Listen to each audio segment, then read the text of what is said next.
Отново е 24 май, денят на светите братя Кирил и Методий, празникът на българската писменост и култура.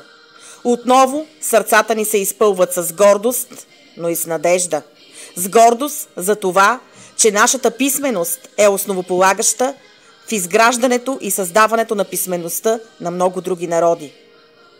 Славното ни минало, нашата писменост, култура и поминък са тези, които са ни съхранили като народ и до днес. И именно това ни дава надежда за едно, дай Боже, по-обещаващо, достойно и светло бъдеще. Честит празник, скъпи българи!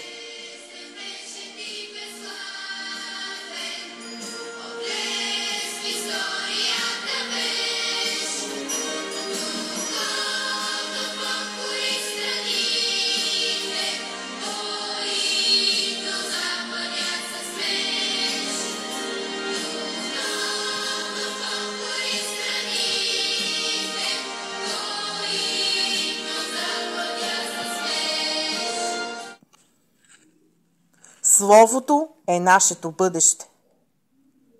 С благодарност ще започна аз това стихотворение, а за да го има то, е защото има го и Словото.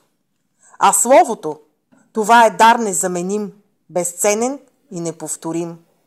Хубаво е, който осъзнате, че използвайки на Словото езика, той богат е.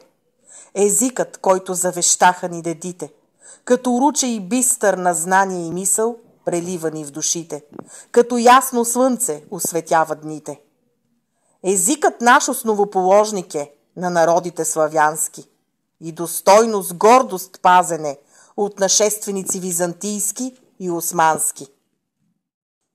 Създаден от светите братя двама, да служи за просветление и духовна промяна, да бъде той език могъщ, наред до другите езици, оръжие непобедимо срещу хулители и чужди подтисници.